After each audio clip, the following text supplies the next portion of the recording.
Good morning, my guys. This is another time we have to talk about something else,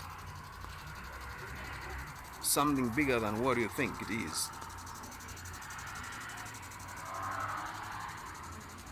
Does it matter when you go and visit a foreign land and you find they have got a different code of conduct, ethics, and standards, and within the constitution, as a foreigner, what you're supposed to do?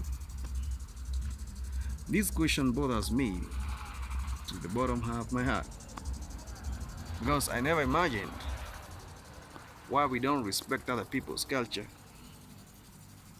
when we tend to visit them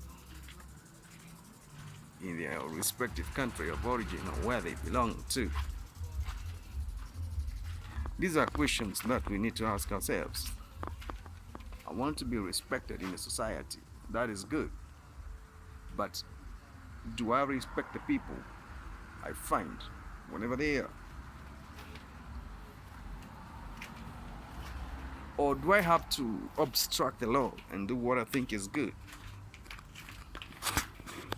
Why do we blame black Americans when they fight us when we go and visit them in their countries and we do what is not right and then they get mad?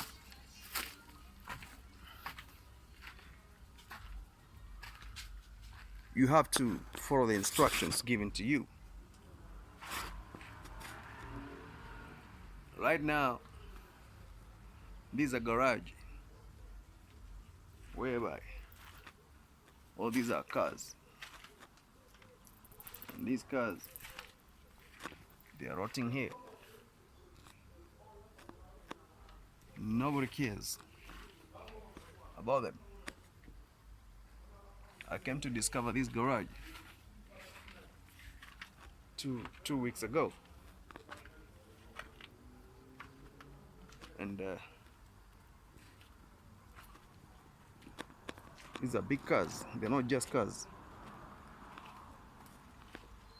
You see, this is a BMW.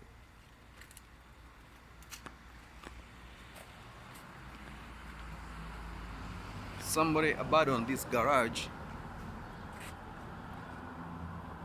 because he couldn't afford to pay the rent that the owner was asking for in order for him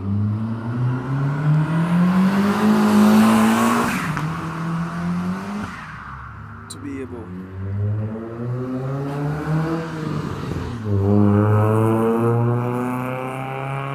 to operate in this garage. That's what I understand. They had a heated argument and it did not end up very well. And this is the business of a black man who really wanted to do business the right way, but he didn't. He didn't do it.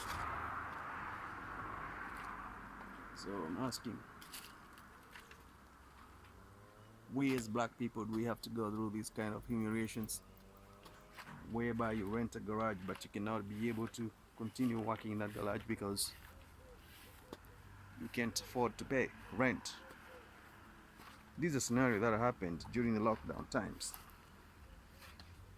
This guy now, he doesn't even know what to do. How can we help him? How can we help him?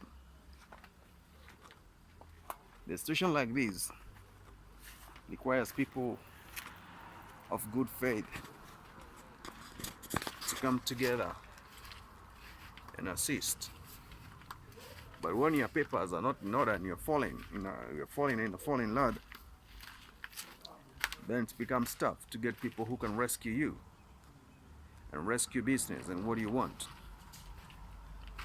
I'm going through this yard with the intentions of showing you exactly what it is. Back to the topic.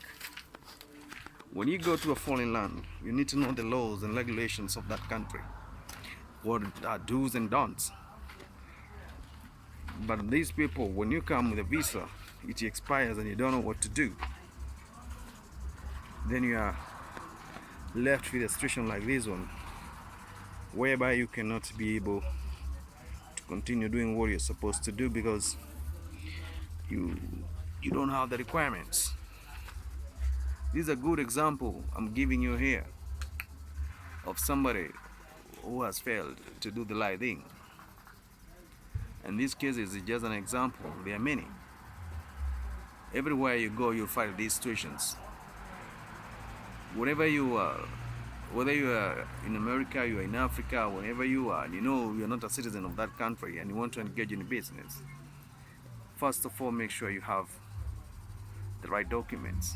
The papers are in order. You have the visa and you have the papers to conduct a registered business. Because if you don't do that, then it will be a big problem.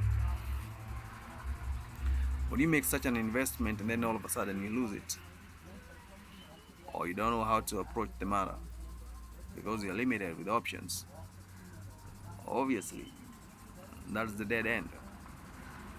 Now the people here, the customers, they need their cars, they need everything, but they can't be able to get them because the person who rented this place, he disappeared after lockdown, and realizing that the authorities were looking for him because he didn't have the right papers and the business was not registered. So the easiest thing he did was to pack his bags and left. Now the owner of the yard or the compound or the landlord is fighting with the owners of the cars because the guy left arrears here, and somebody cannot just come and claim this is a car. You need proof that this car is yours. You have the documents, and most of these cars, they belong to the citizens of this country I'm talking about. I'm right now astonished because people don't know what you're supposed to do, when and how, and what relevant authority that are needed to help you do the work. They are actually not helping you because you don't have what is needed. So these are very serious matters I'm putting across, and I need somebody of great heart and faith to come forward and try to unpack the matters as they are. It's important to respect the rule of law whenever you go, under whatsoever circumstances. Make sure you respect the rule of law, because that's the only way you'll be able to resolve some of these disputes and discrepancies you are encountering whenever you travel, whenever you go. I'm not mouth-washing. I'm giving you the facts. I'm giving you the importance of being obedient, meeting the requirements, ensuring you do the right thing in order for the Lord and the Constitution to guarantee you. Don't just go to any foreign land and you open an enterprise or a business regardless of the condition of your papers. Ensure you have the right papers in place and right people on the ground before you put your money on the table. This one specifically, I'm putting it for the people in diaspora, for the people who are relocating and migrating from one country to another with the focused intentions of establishing businesses. You need first of all to ask yourself a question: what are the requirements and how do I go about it in case I encounter this type of business I want to do? Hit that subscription button, leave a comment, and support the channel. Peace. Be together.